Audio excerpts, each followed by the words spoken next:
जी हैं जो सिंगापुर से हमारे साथ जुड़ रहे हैं और आजकल ज़्यादा एक्टिव हो गए पहले के मुकाबले मार्केट पे। बहुत ज़्यादा कमेंट्रीज आप उनकी सुन रहे होंगे। और दूसरे पंकज जैन जी हैं लखनऊ दिल्ली से हमारे साथ जुड़ रहे हैं, एसडब्ल्यू कैपिटल के डायरेक्टर हैं। तो अभी जब हम लोगों की चर्चा हो रही तो वो मुझसे सवाल पूछ रहे थे। हमने कहा भाई मैंने तो शो आपके लिए रखा है, मैंने तो आपसे पूछना है, उल्टा आप मुझसे पूछ रहे हैं। और तीसरे नंबर पे हैं सरवेन श्रीवास्तव जो वन ऑफ द फाइनेस्ट और बड़े चार्टिस्ट हैं देश के, जिनके पास टेक्निकल नॉलेज बहुत है। और अक्सर आप हमारे साथ शो में देखते होंगे। तो हमने कहा चार्ट के ज़रिए समझा जाए कि कितना महंगा मार्केट हो गया वैल्यूएशन के लिहाज से, और बॉट है कि नहीं है, और यहाँ से आगे का रास्ता क्या होगा। तो तीन दिग्गज मेहमानों के साथ बातचीत होगी। तो पहला जो टॉपिक हम लोग लेंगे सर वो ये कि 25,000 का बाजार अब आगे क्या है, यहाँ से रास्ता क्या है। तो सुनील जी 25,000 तो टच हो गया, अब यहाँ से आगे का रास्ता क्या है। इसमें थोड़ा सा मैं खाली आपको बता दूं कि 2024 में अभी भी 25,000 पे हम देखते हैं तो पी मल्टीपल अगर आप देखें तो 23 के आसपास है। और जब पीक हुआ था, बहुत महंगा हुआ था, तब बहुत ऊपर गया था मार्केट, 40 भी टच किया था उसने। तो क्या इसको महंगा मानना चाहिए या 25,000 से आगे का रास्ता क्या है मार्केट का? देखिए, रास्ता तो 25 से 30,000 की है, इसमें मेरे को कोई डाउट नहीं है। ठीक है, अब क्या होता है कि ये 25,000 जिस दिन छुआ था उसी दिन एक भयंकर डेटा, एक दिन पहले की फेड की जो रेट कट की बात हुई उससे रुझान बढ़ गया, बहुत इंटरेस्ट बढ़ गया। बट मैन्युफैक्चरिंग डेटा जो यूएस में आया बहुत कम आया, बहुत वीक आया, और ग्लोबल पीएमआई भी एक कंट्रैक्शन मोड में चला गया। तो क्या है इसमें ना, ये जो आज की गिरावट है उससे हमें डरने की जरूरत नहीं है। बिकॉज ये क्या होता है, ये एल्गोरिथमिक फंड्स क्या होते हैं कि वो ऑलवेज रिलेटिव बेसिस पे अपना एलोकेशन को चेंज करते हैं। अब जापान मार्केट में बिकवाली हुई और यूएस में भी ये डेटा देखकर बिकवाली हुई तो ऑटोमेटिकली उनको करेक्शन करना है, ये कंप्यूटर कर रहता है, ये कोई लॉन्ग टर्म इन्वेस्टर सोच समझ के नहीं कर रहा है, राइट। अब यूएस की मार्केट की आउटलुक के बेसिस पर अगर ये करेक्शन और भी 2-3 दिन चलते तो हमारे मार्केट में भी 2-3 और वो बिकवाली हो सकती है।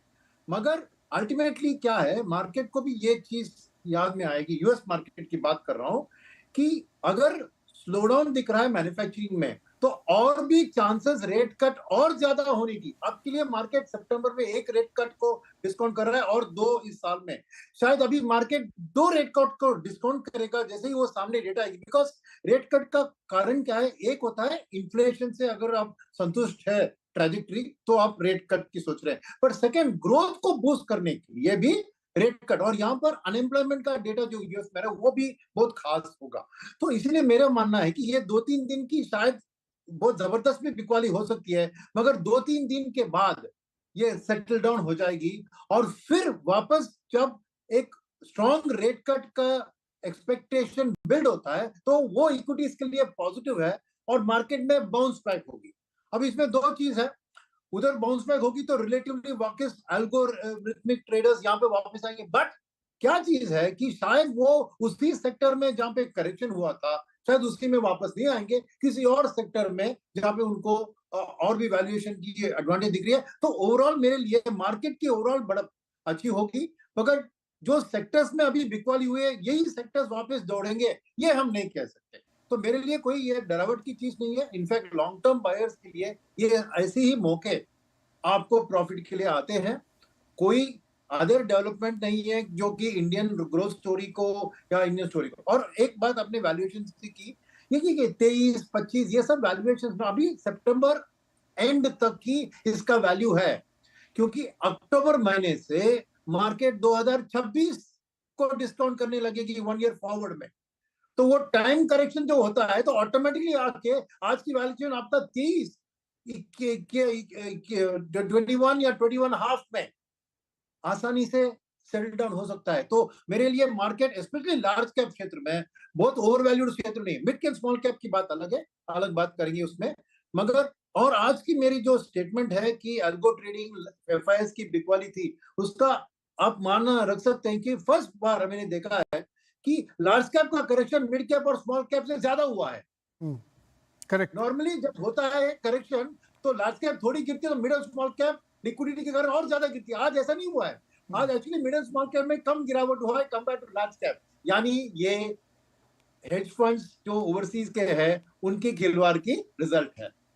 जी सुनील जी, आपने इंटरेस्टिंग बात रखी यहाँ पे कि फेड की तरफ से इशारा आया कि सितंबर में एक कट हो सकता है। दुनिया में 3 बड़े देश हैं, उसमें 3 अलग अलग राय लेके रखे। जापान ने थोड़ा बढ़ा लिया, उनके यहाँ अलग मुश्किल है। यूके ने कट कर दिया और सितंबर में यहाँ कट होगी। पीएमआई का डेटा मैंने भी देखा, 46.5 आया था, लेकिन मतलब ये तो बहुत पहले से लग रहा था कि वहाँ पे दिक्कत आ रही है, जॉब मार्केट थोड़ा ठंडा पड़ रहा है। बट ऑल ऑफ सडन सबको एकदम लगने लगा कि रिसेशन में है मार्केट और मुश्किल आने वाली है, और बहुत शार्प रिएक्शन दे दिया। तो ये ऑल ऑफ सडन क्यों इतना ज़्यादा पैनिक किया? यूएस मार्केट ने बहुत पैनिक किया।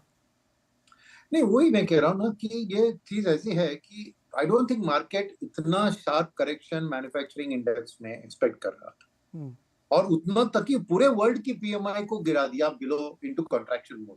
आई थिंक ये थोड़ा शार्प मूव अनएक्सपेक्टेड था, मतलब एक जनरल स्लोडाउन की बात थी। सेकेंड चीज ये है कि देखिए, ये साइकोलॉजिकल थिंग है कि अगर फेड रेट कट की बात करिए कि इन्फ्लेशन कंट्रोल में आ गई, वो एक पॉजिटिव चीज है।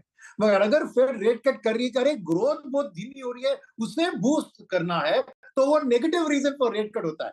तो ये साइकोलॉजिकली मार्केट खुश है जब तक कि इन्फ्लेशन कंट्रोल में है, उसके कारण फेड ईज कर रही है, तो वो स्टॉक मार्केट के लिए बहुत बढ़िया चीज है। मगर अगर ग्रोथ की स्लोडाउन के कारण रेट कट आ जाए, तो मार्केट भी सोच रही है क्या ये हमने पीई के जो ग्रोथ के नंबर्स को डिस्काउंट कर लिया वो सही है, उसको डाउनवर्ड करेक्ट करना चाहिए। तो I think psychologically the reason for the rate cut में ये बदलाव आ गया है।